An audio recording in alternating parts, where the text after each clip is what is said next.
second to get started. Okay, here we go. Looks like we are getting there. Okay, yay. Hi, everyone. Thanks for your patience. I have got an exciting talk for you today that is very appropriate for the new year. Okay, we're good to go. Hi, everyone. Kimsey Berkwin here. I am, today I'm going to talk about the biggest reasons for weight loss resistance that I see in my practice, my nutrition and wellness practice. So last week I shared the story of one of my clients who we had worked with. She had tried all the things when it comes to weight loss and like cutting calories. She was exercising a lot more. She had tried like Weight Watchers and Jenny Craig, different programs like that. And nothing was working. And so she came to see me. I talked about how we ran some labs and really figured out some of the root causes. Like she was anemic.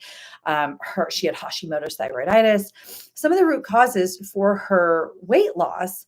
And that's what really helped us, that was like preventing her from losing weight. And that's what really helped us develop a plan that ultimately got her results. So today I'm going to dive into some of those pillars more. And oh my gosh, I just give up on this. Okay, we're just not going to do that. Okay, here we are. Today I'm going to talk about that more and really flesh out some of the information that I shared at that time. So before I jump into the 5 biggest reasons that I see as to why people can't lose weight in my nutrition and wellness practice, let me do a quick introduction so you know who you're talking to. And if you're with me live, hi everyone, thanks for joining. If you're with me live, please introduce yourself in the comments. I love connecting with my audience, connecting with my community. If you have any questions, stories that you want to share, anything at all, like please do not hesitate to ask, tag me in them. I will always come back and answer. Not to mention like sharing your story might help someone else. So let's get the conversation flowing. Okay, I am streaming on Facebook, YouTube, and TikTok. Hello. So if you see me looking in a few different areas, that's why. All right. So my name is Kimsey Berkwin. I am an integrative nutritionist in my online nutrition and wellness practice called Progressive Health and Wellness, where I work with ambitious men and women who are struggling with their mental or physical health. And I take a root-caused body-mind approach to optimize their overall health and wellness. So let's dive into the 5 biggest reasons. Actually, let me just like debunk from the get-go this whole like the solution to losing weight is eating less and exercising more. Can I get a hallelujah for how frustrating that narrative is? Because if that was the case, if it was as easy as just eating less and exercising more, we wouldn't have an obesity epidemic, right? For some people, don't get me wrong, for some people, they do that, right? They start exercising. Maybe they weren't really exercising before. Maybe they change up their type of exercise, or perhaps they do start being more conscientious of portions, or they change the kind of food that they're eating and they get results. And if that's the case, like phenomenal and more power to you. This talk, though, is for people that have been there, done that, and they aren't losing weight, or it's not sustainable, right? Maybe they lose a few pounds, but then they gain it back. So this talk is for you. And at the core, the message that I'm going to send today is the reason it's not that simple is because cutting calories doesn't look at what is actually affecting our metabolic rate. So what environmental or physiological factors are actually influencing the rate at which we burn calories? That is the piece that we need to look at. And under that umbrella is where we start seeing things like, what does their hormone balance look like? What does their inflammation look like? What are the kinds of foods that they're eating? Because not all calories are created equal. 100 calories of cookies does not behave in the body in the same way that 100 calories of broccoli does. So that's what I'm going to talk about today. So the metabolic rate is, as I'm probably going to use that term a lot. So metabolism, also a term that you hear often, but might be difficult to define. So metabolism is just how our body turns calories from food into energy. So calories are kind of um, you can look at it as a currency, an energy currency. So the more calories, the more money, if you will, that we have to apply to our metabolism in order to create energy. In short, our metabolic rate is the rate at which our body converts those calories into energy. So, when talking about the biggest things that I see, these are the things that will slow down your metabolism. You can think of it like that, right? It will slow down the rate at which you burn calories, which means if we have a slower metabolic rate, we need fewer calories in order to support that metabolism. And any excess that we eat will be stored in reserves or stored as fat, which is obviously what we don't want. So, first, insulin resistance. This one is huge. 1 in 3 people in the United States have insulin resistance. So it's extremely pervasive. Let me explain what's actually happening with insulin resistance. So, insulin resistance is actually, let me back up. Our body, glucose, let me start there. Glucose, blood sugar, but glucose, which we get from carbohydrates for simplicity's sake for today's talk. Glucose is the body's easiest source of fuel. That means that if glucose is available, our body will always preferentially burn glucose. But we're designed to be what's called metabolically flexible, which means if glucose is not available, our body shifts over and burns fat for fuel in the form of ketones, right? I think most people are probably familiar with the concept that fat is a reserve fuel supply. So we store fat, save energy for a later day, right? For a rainy day, in other words. So if glucose is available, we'll burn that for fuel preferentially. If glucose is not available, so if we are fasting, if we're eating a really low carb diet, for example, then our body will shift over and burn fat for fuel in the form of ketones. Now, we want our glucose to stay within a nice, narrow, balanced range throughout the day because that ensures that we have all of the fuel that our body might need to perform its demands, its metabolic demands. Too high of blood sugar it's inflammatory. So blood sugar in excess in circulation is damaging. It will damage blood vessel walls. It will damage brain cells. That's why there's such a close connection between type 2 diabetes and heart disease, type 2 diabetes and Alzheimer's. It damages tissue. Too low of blood sugar is a physiological stressor. Because when you think about it, ancestrally speaking, right, ancient ancestors didn't necessarily know where their next meal was coming from. So low blood sugar could very well lead to famine. So we have 5 hormones that are designed to raise blood sugar if it drops too low. We have 1, insulin, that's designed to lower blood sugar as it elevates. So now focusing the conversation on insulin, when we eat carbohydrates, again, for simplicity's sake, when we eat carbohydrates, our pancreas releases insulin. And that allows insulin binds, it's like a lock and key. So insulin binds to the receptors on our cell, unlocks the door on our cell that allows the energy, the glucose to flow into the cell where it goes into the factory, the energy producing factory called the mitochondria, and it converts that glucose. It creates energy out of that glucose. When we are not in a fed state, so if we're fasted, like when we first wake up in the morning, insulin should be nice and low because we haven't eaten anything. So there's no reason for insulin to be high. However, over time, you don't go from normal blood sugar to type 2 diabetes overnight, right? So what typically happens is a progression where you start with normal and then you'll slowly lead into more of this reactionary hypoglycemia pattern, where instead of blood sugar being in this nice narrow range, you're getting more of these peaks and valleys. And every time blood sugar spikes, insulin spikes along with it, and the cells become more and more resistant to insulin. Basically, you can think of it as insulin is always knocking on their door. It's like if you had a nosy neighbor come by and they're knocking on your door every hour on the hour, you're just going to eventually pretend like you're not home, right?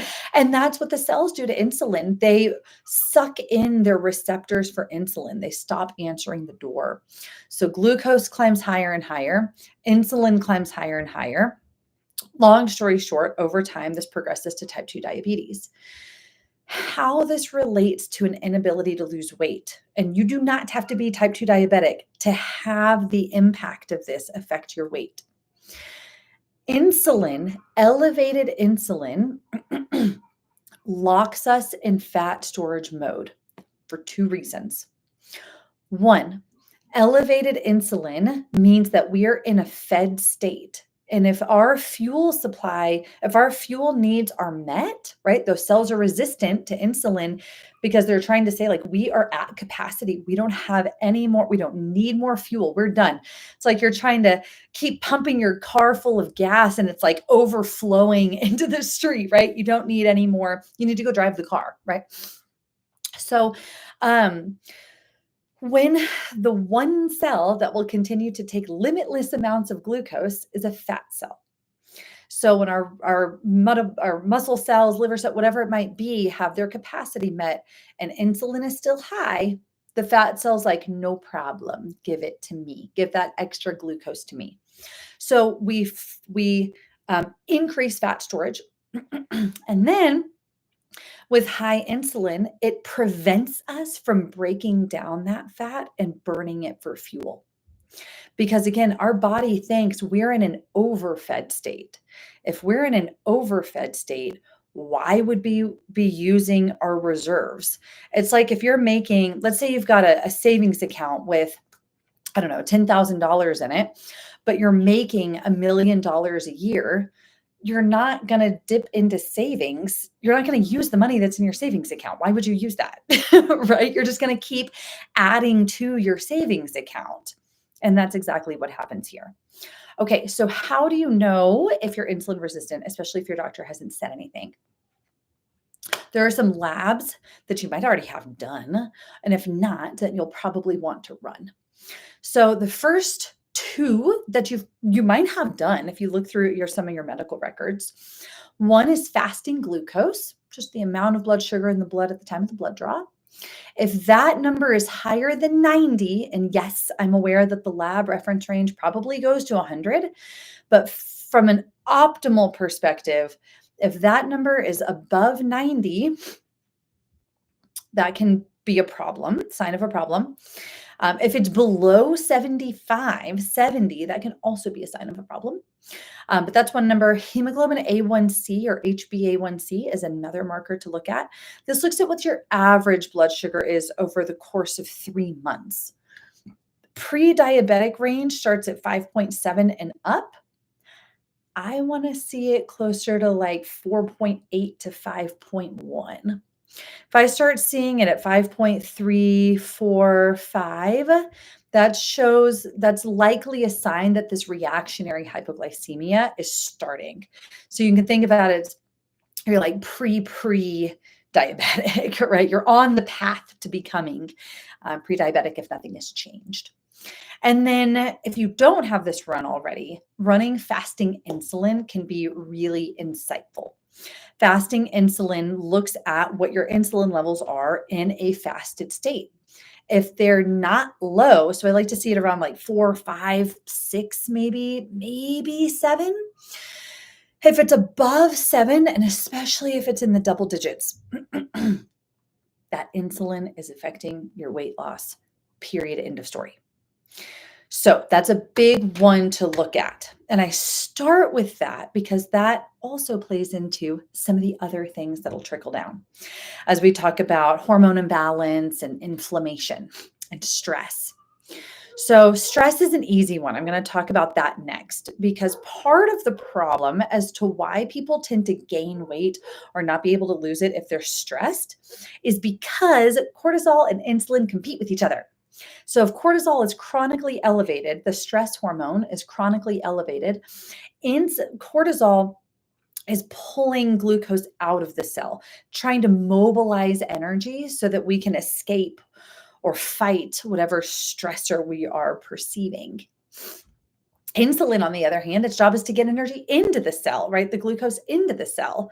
So if cortisol is chronically elevated and pulling glucose out of the cell, insulin's going to have to respond accordingly by trying to get it into the cell. So this isn't a problem with acute stress, right? Our body is designed to handle acute stress. But if it's chronic stress, this can become a problem. Chronic stress, elevated cortisol directly interferes, directly perpetuates blood sugar dysregulation. Not to mention, cortisol, elevated cortisol itself will also promote fat accumulation, especially around the visceral organs. So you typically, you might see a visible pot belly. That can happen with insulin resistance too, but not always. Not always. Sometimes we don't know that visceral fat is even there until there's something like a biometric impedance analysis done, BIA, or like or ultrasound or MRI or something that can actually look at the soft tissue and see that it's accumulating. But nonetheless, that can contribute to weight issues. So, and then from cortisol, elevated cortisol will disrupt thyroid function. It will down-regulate thyroid function. It worsens the activity of the digestive tract. It increases inflammation. So that and it creates other hormone imbalances, right? If our body thinks that it's constantly running from lions, it's probably not, a great time to get pregnant, for example. It's probably not a great time to even lose weight because how long are we going to be running from this lion? We might need these reserves. So there will be a trickle down effect from high cortisol into how it disrupts the immune system, gut health, and other hormones. That leads me on to the next point, which is hormone imbalance. So I'm not going to talk about thyroid today. I do have other resources on like what your doctor won't tell you about hypothyroidism. That's in my Facebook group, my free private Facebook group called Holistic Solutions for Mental Health and Wellness. So go there if you want thyroid info. Rather, today I'm going to talk about the hormone estrogen. This one's a little bit less talked about than thyroid, but is still nonetheless equally as influential in our weight loss journey. And men, yes, I'm looking at you too. So estrogen, typically thought of as a more female dominant hormone, but men need estrogen just like women need testosterone. Both sexes have estrogen. Now, estrogen is a very active proliferative hormone. It causes things to grow. It causes tissue to grow. So that applies directly to fat tissue in this case too. To give you a visual, with conventionally raised cattle, they're actually fed estrogen to fatten them up faster because people tend to like that marbled look. So we know that estrogen promotes weight gain and fat accumulation. Now, the problem with estrogen is when it becomes elevated in relation to other hormones. So in men, when estrogen is elevated in relation to testosterone, women, when estrogen is elevated in relation to progesterone. This is called estrogen dominance. And in this state is when that fat accumulation happens. Now, what causes that? There's a few different things. One is dysglycemia, so imbalanced blood sugar. And men, that will directly cause your testosterone to be converted into estrogen, which is like obviously what you don't want. Low testosterone and high estrogen. In women, blood sugar dysregulation can lead to higher estrogen levels. It's a little bit different yeah, kind of pathway, but our testosterone can still be converted into estrogen through that mechanism. But we can also, dysglycemia can lead to high testosterone levels for women. This is the connection to PCOS and insulin resistance. And then that testosterone can be converted into estrogen. So there can be high testosterone and high estrogen in women. Exposure to xenoestrogens, so chemicals in the environment that look like estrogen, iodine insufficiency, so suboptimal levels of iodine, liver stagnation, so poor liver gallbladder function, because the liver ultimately helps with conjugating or eliminating estrogen after we've used it. Poor gut health. So gut bacteria, there's actually a whole, it's called the estrobolome, this whole classification of gut bacteria that influences our estrogen levels. So poor gut health can also influence our estrogen levels. Exogenous estrogen. So if you're taking HRT, if you're taking if you're taking birth control, those things can influence our estrogen levels. So again, the take-home message is with high estrogen, there will be a direct perpetuation of weight gain and a difficulty losing weight. All right, next we move on to inflammation. And I'm actually going to talk, I'll talk about inflammation and then types of food as two separate categories. I was going to combine them together for a second, but inflammation. So inflammation, to define it, is the immune system's response to injury. Immune system's response to injury. There's three different categories of injury. There's chemical injury. So that would be, pollutants that we're exposed to, infections, gut microbiome imbalances, things along those lines. There is physical injury, so broken bones, sprained ankles, pregnancy, labor, that kind of thing. And then there's emotional injury that counts as the day in, day out stressors, and then also more of the life altering stressors like the death of a loved one, divorce, financial stress. So inflammation, the body is designed to handle acute inflammation, which means like an injury, something temporary. But when the inflammation becomes chronic, then the inflammatory response itself also becomes a source of injury. Now, how inflammation affects weight is there's many different pathways we can take. For one, inflammation will aggravate blood sugar balance. Two, inflammation will disrupt thyroid signaling. Three, inflammation will increase cortisol because cortisol helps maintain or balance the inflammatory response. As far as a metabolic rate goes, this is the easiest visual I can create. When you think about when our country is at war, like in World War II, we go on rations, right? People went on rations with certain goods because they had to make sure that the military had enough. And the same kind of concept happens with our body. We're trying to fuel the immune system to protect us at the expense of other aspects of metabolism. So our metabolic rate slows down to make sure that we have enough to fuel the immune cells. So that's another way. So inflammation will also often lead to water retention. The body's solution to pollution is dilution. So if we have more inflammatory cytokines, inflammatory byproducts, toxic byproducts, depending on what's causing that inflammation, it will draw water out of the cell into the interstitial fluid. Now, normally that should be carried away by the lymphatic system.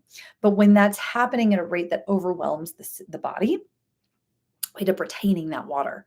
So it feels like weight gain. It is, but it's water, it's not fat. So inflammation is the other thing. So if you're listening to this and you have other symptoms, right? Maybe you have an active autoimmune condition, or you've been diagnosed with type 2 diabetes or heart disease, or you have joint pain and brain fog and digestive symptoms, for example, skin rashes, eczema, psoriasis, that kind of thing.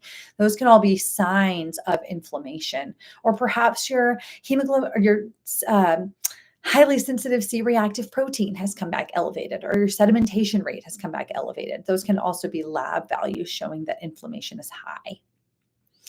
Okay, and the last thing that I see often associated with weight loss resistance is food sensitivities.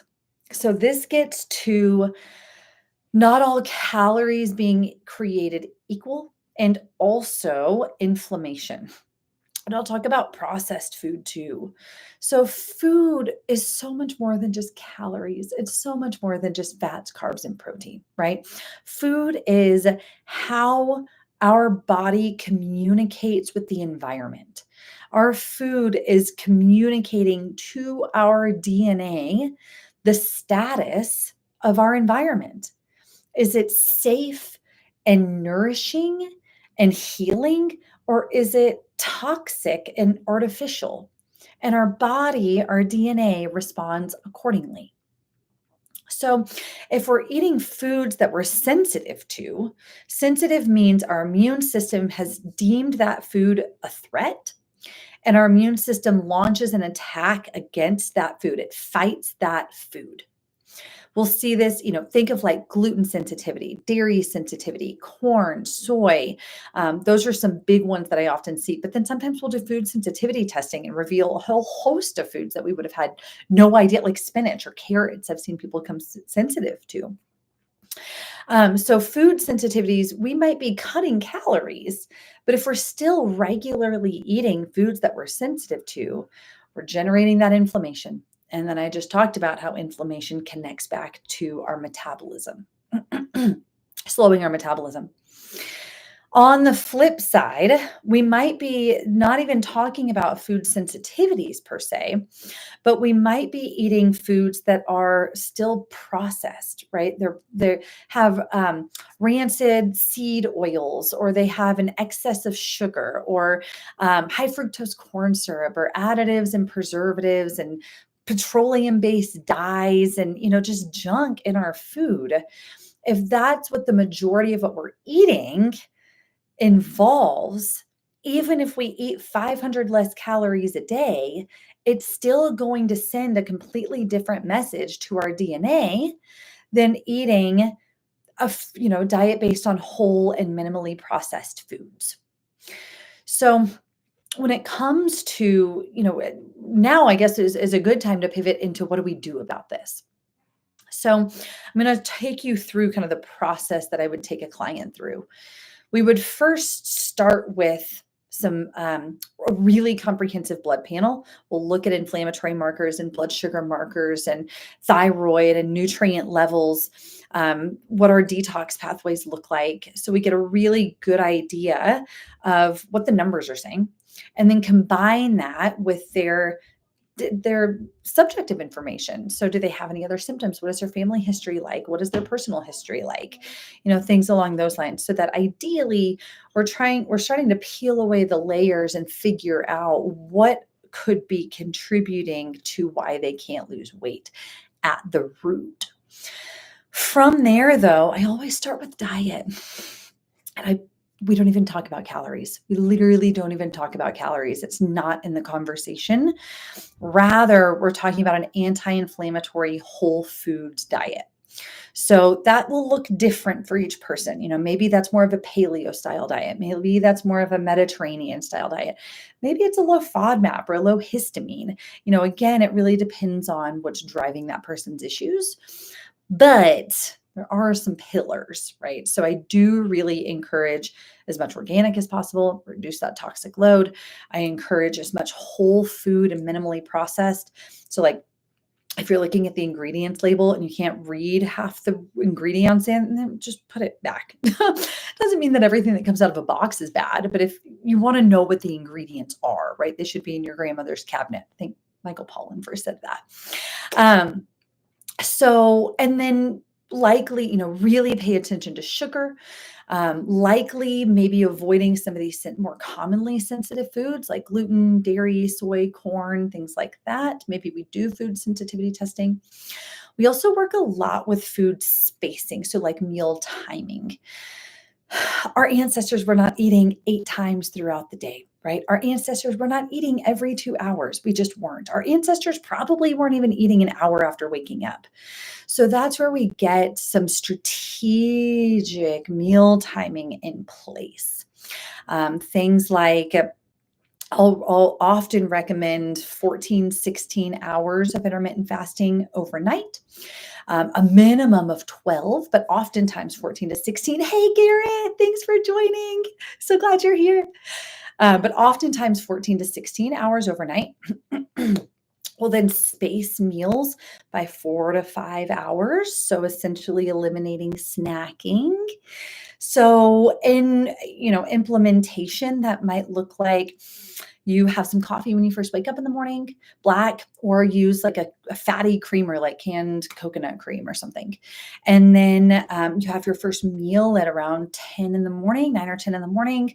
And then lunch is between 1 and 2, and dinner is between 6 and 7. Right. And then you fast overnight, and that checks all those boxes. It doesn't have to be as hard as it sounds.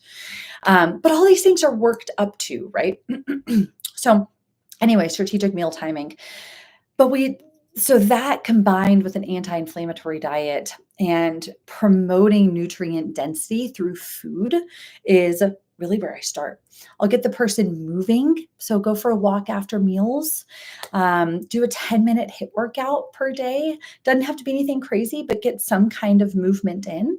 And then we'll work around sleep hygiene and facilitate them getting better, more restful sleep, because lack of sleep aggravates all the things that I just talked about too. Okay. From there, we'll run functional lab testing as needed. So do we need to look at hormones? Do we need to look at stool testing? Do we need to look at food sensitivities, right? We'll take it deeper down. But I'll say, by starting with anti-inflammatory, whole foods nutrition, movement, prioritizing sleep, prioritizing stress, like oftentimes I'll put it this way, I expect weight loss. If somebody has weight to lose, I expect weight loss. Sometimes that's 5 pounds. Sometimes it's 10 pounds in like 30 to 60 days. But I expect weight loss. And if somebody has weight to lose and they don't lose weight and they're really diligent with the diet, it tells me these other factors, these deeper factors, the hormones, the inflammation, the gut health, et cetera, are playing a bigger role in their health. And we need to fix those. But nonetheless, that is essentially the process in a nutshell. And again, the reasons why I so often work with people that are frustrated. They're frustrated they can't lose weight. They're frustrated they've tried a million things. It's affecting their confidence, their mood, how they show up in their life. Weight loss it's not vain. It's a reflection of our health, and it's a reflection of ourselves. So if you're listening to this and you are ready to find more answers and ready to start a personalized plan to finally get results, I invite you to schedule a free 15-minute phone call with me. We'll talk more about the health challenges and goals that you have. We'll talk about how I can help, what the process looks like. And if it feels like a good fit, great. And if not, that's okay too. There's nothing to lose. And then if you are venturing on this journey on your own and you just want to consume as much information as you can, please join my free private Facebook group. I go live there every week. I have tons of resources. I give out free menu plans. I give out free information all week. So please join me there as well. And if you're on Facebook, join me on TikTok too, because that is the new place where I'm moving a lot of my activity. All right, everyone. Thanks so much for being here today. Have a great rest of your day. Bye.